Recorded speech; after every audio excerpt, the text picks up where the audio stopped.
All right, Mom. She doesn't know. Mom doesn't know what question I'm going to ask her, and that is on this one. How did you and Dad meet, Maury? We met at St. Mark's Lutheran Church at 38th and Troost, And what year was that? 1958. No, probably 59. Because after I graduated, I worked in D.C. for a year and then came back to Kansas City. And St. Mark's Lutheran Church at 38th and Troost used to be a big Lutheran church, but then when people moved to the suburbs, it was going down in size. But they had a group called Career and College, and they met after church in the kitchen for coffee, and then they did things. And Maury was a member of that group, so that's how I met him. And that was 1959. 59. Yeah, it would have been probably the fall of 1959. So when did you two start to date? I don't know. I can't. What year we were married? 64, I believe. Probably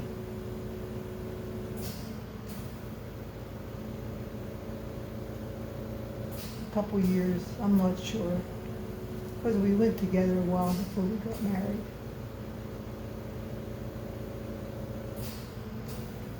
We got married in December of 64, so maybe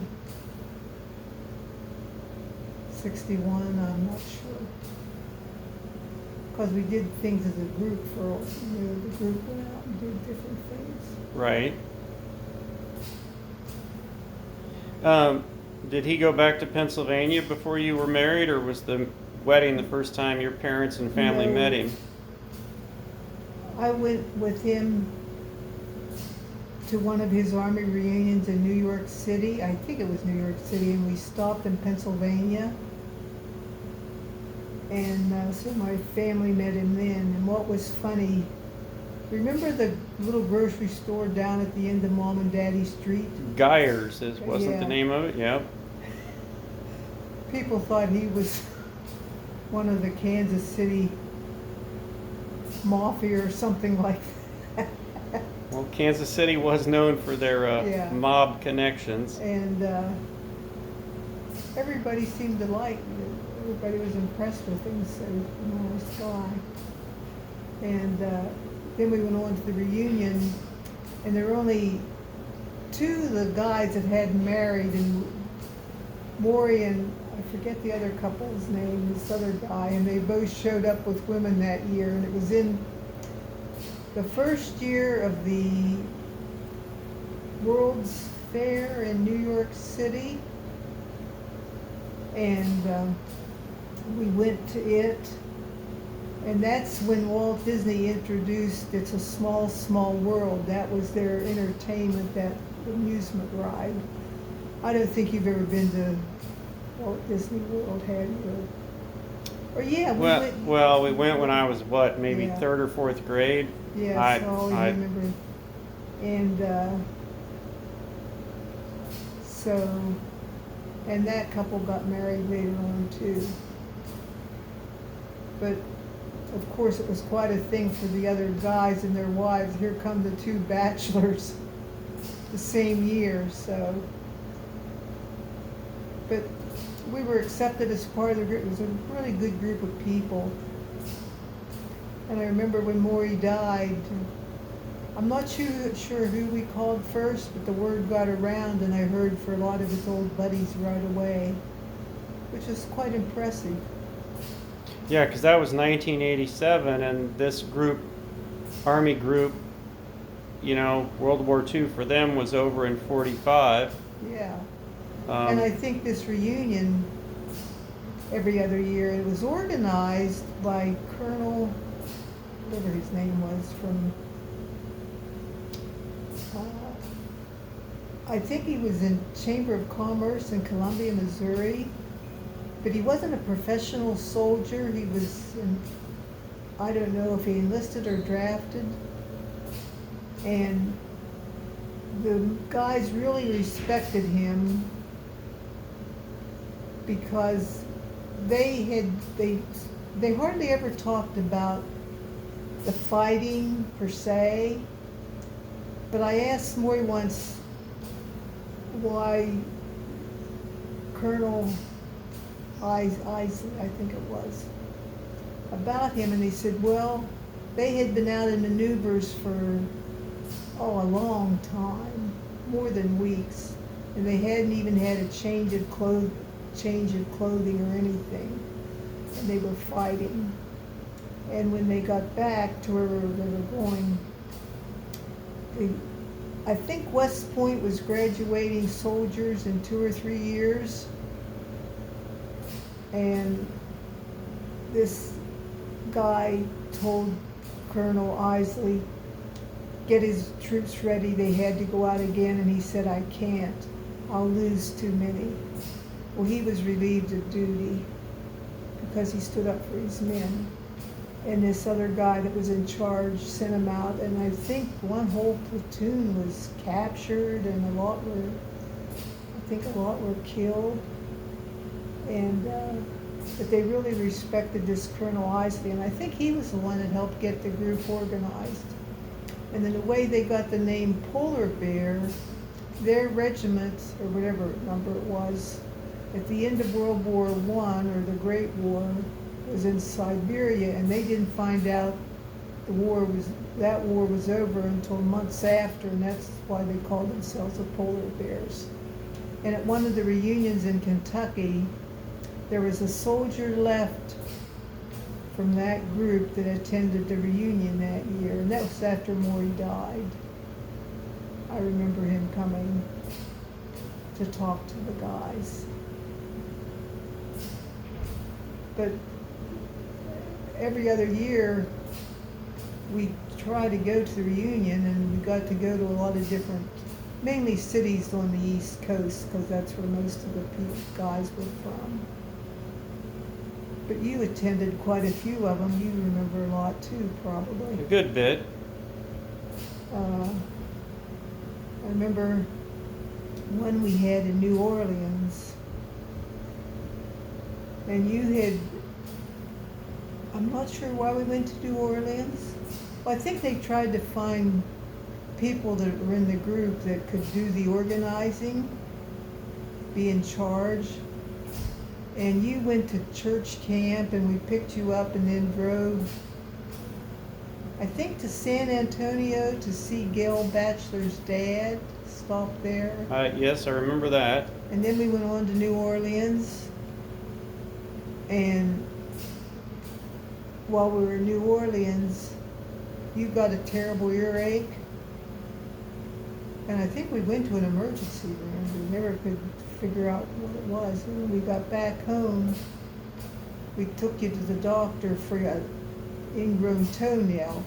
And I think that was the year you went to, what's a big place, Philmont. And you didn't let us know how bad that toe was anyway. And when we were getting your toe looked at, so you can tell Lars you had trouble with toes too, and mentioned the ear, and you looked in and he pulled out a dead bug that had been there for a long time. Well, if I remember right, in New Orleans they gave me eardrops, and so I think that loosened it up. And then if I remember right too, when we got back to Kansas City, they used basically a turkey baster to blast it with warm water, and it came out. But it was a spider. But that was a foot doctor. So yours is an ingrown toenail. That, in fact, when you went to Philmont, you really didn't let us know that it was that bad. That it was really hurting. Nope. You wanted to go to Philmont. And then we went on to and I remember another couple there had adopted a young boy. And you and he used to get in the elevator and push every key. Stop at every floor. I think that was New Orleans. Was their last name Coots? I think, from Pennsylvania. Sounds like a Pennsylvania name. Yeah. What other Maury memories do you have?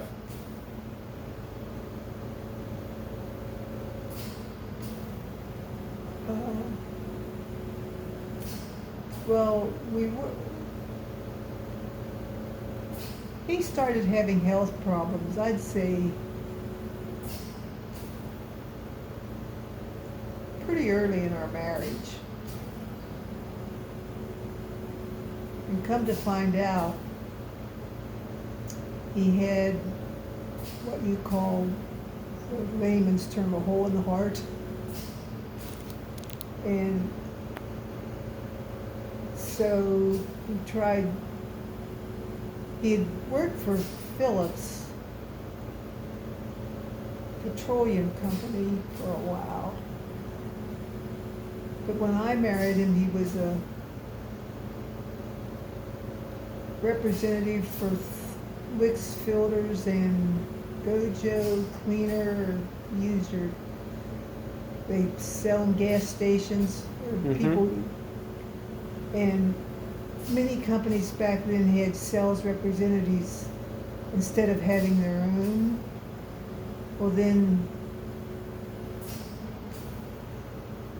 Well, he had been working for Phillips Petroleum Company before that, but then they had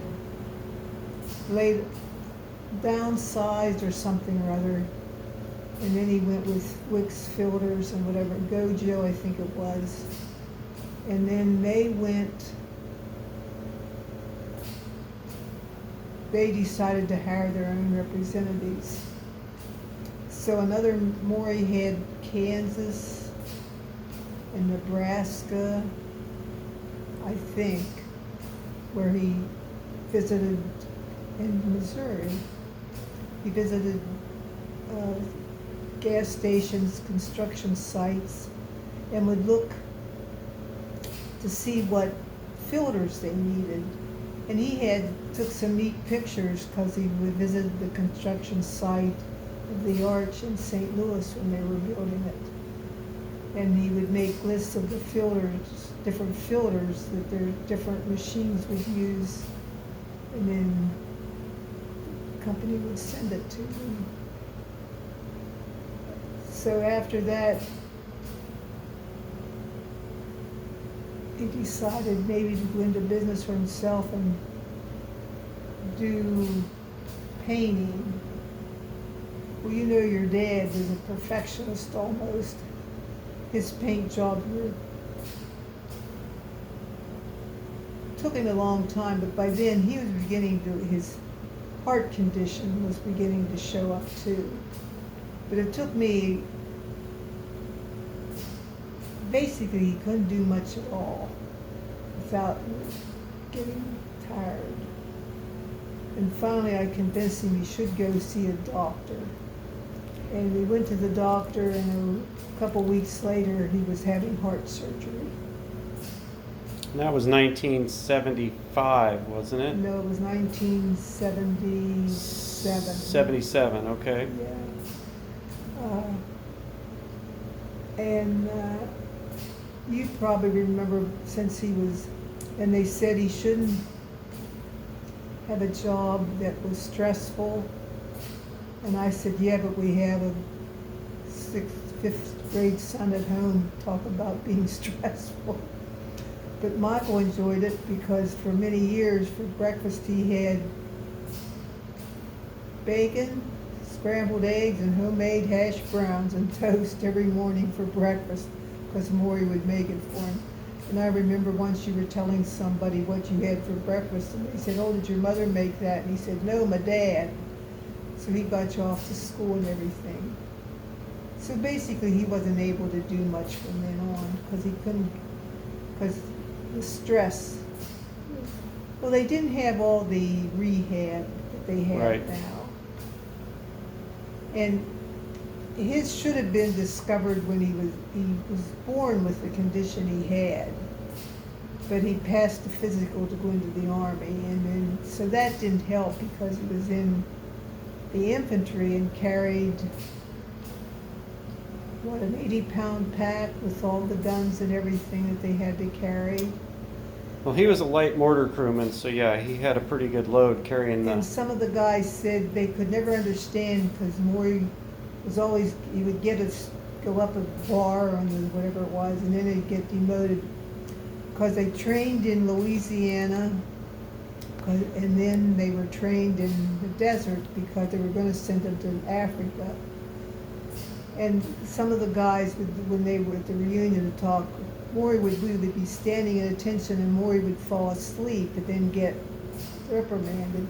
And that probably had to do with his unknown heart condition at that time. Because I asked him once, how could you go into the service and come out about the same rank? Well, because of this unknown heart condition,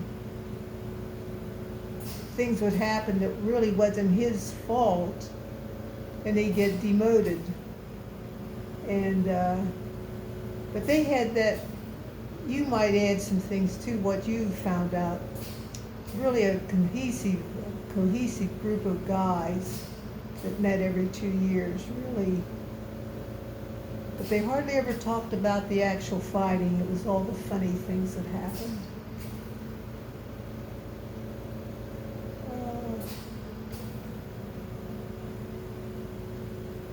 What else? So, but then I started back teaching when you were 8 months old. And got so that then after, when you were in 5th grade, was it that Maury had the surgery? I don't remember. I would have been 11, so probably. Yeah. So basically, Maury then wasn't able, well, then the doctor said he shouldn't get a job or anything that was caused a lot of stress. Well, that was sort of, at his age, it would have been hard to find. So Maury then would listen to the radio, and he liked to bake and make candy. So he started doing a lot of those kind of things. And then volunteered at church when retired men met once a month to do odd jobs around the church. So, and then it took me a long time for him to even convince him that he should, when he really couldn't work anymore because of the stress thing. You know, you have a work ethic even though you haven't been able to work. Finally, I said, Maury, you need to go apply for Social Security disability. And then probably looking back, someone should have suggested that we also go to the VA, because that would have played a big part too. And he finally did, and I went with him. And the Social Security guy started talking to Maury, asking him all these questions. And Maury got sort of upset. And the guy thought he was going to have heart failure again. So he was able to go on Social Security disability, which helped us quite a bit because then you got something for your children too. And then, but in the meantime, I had gone back to teaching when you were 7 or 8 months old. So I continued teaching and found the second babysitter we had, a teacher at the school I taught at. When I reapplied to go back, I didn't get back at my original junior high, but went to Indian Hills. And the principal there didn't like women, and he really didn't like women with children. But there was a lady there that taught math, or I think her name was Joan Bowman, who had measles when she was pregnant. and her son Chris was born with a lot of handicaps. And she said, I have the most wonderful babysitter, and we were looking for another one. The first one didn't work out. And we went, and even though you were younger than, I think his name was Chris, Pat Bowman was her name? No, Pat Warman? Warman, yeah. And she would sit Chris in one kitchen sink and you in the other, and even though Chris was maybe a year older, but not as developed, really helped him too. And it turned out it was a wonderful arrangement. She was a wonderful babysitter. And she only took care of children, teachers' children, because she wanted off during the summer when her children were home. And then I taught it in Wall Hills for a year. And I said that principal didn't like women, or didn't like, I'm not sure if he liked women or women with children. And back then we didn't have,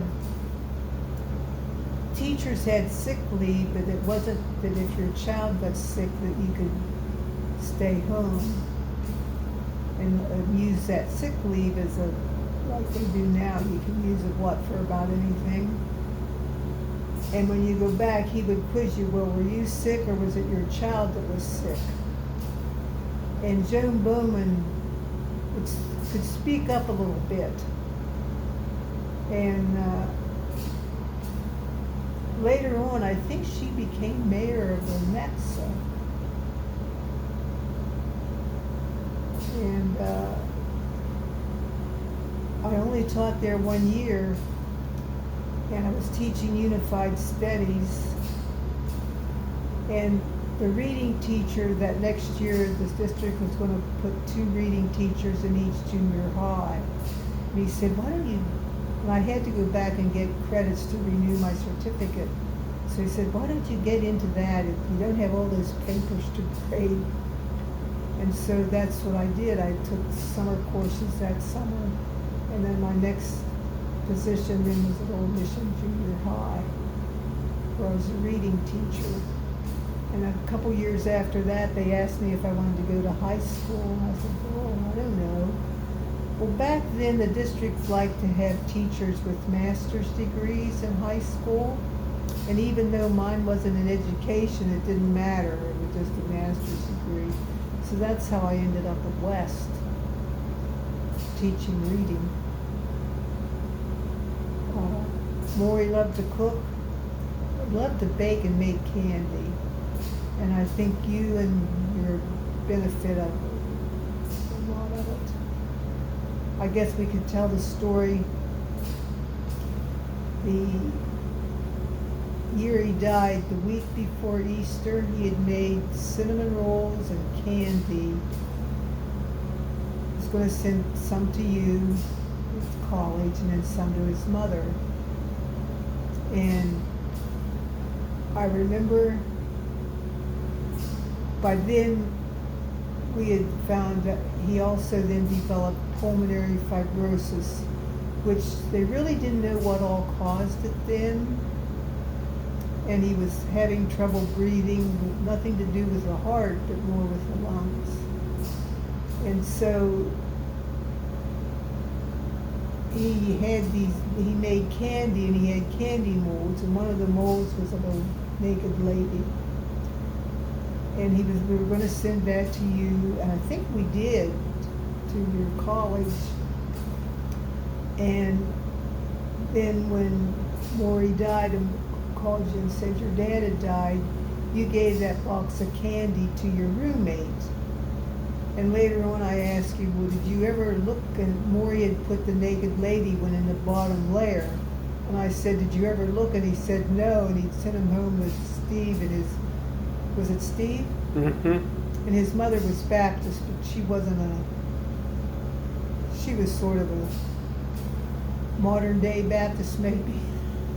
And that's when I told you about the naked lady on the bottom layer of chocolate.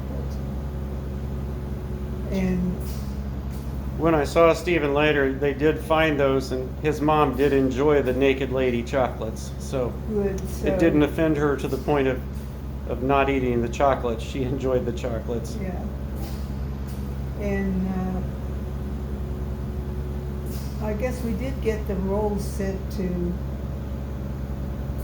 his mom in Iowa, because basically he had gotten a recipe from her, and I think he tweaked it a little bit.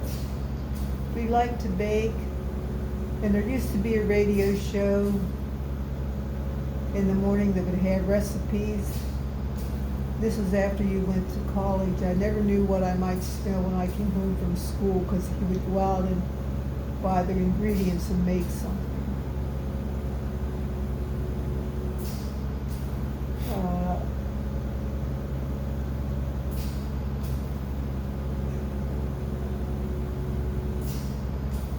I'm not sure. But you had the good luck of having your dad get you ready for school for quite a few years, fixing your breakfast, I think, till you got to high school. And then I don't think you wanted to eat as, well, I think you had to go to band practice early or something. I think we had to be there at 6:45 and something like that. So But then I think you sort of quit eating all that. I'm not sure what. Yeah. Uh, well, is that good for today? Probably. Right. Was that good? Yep.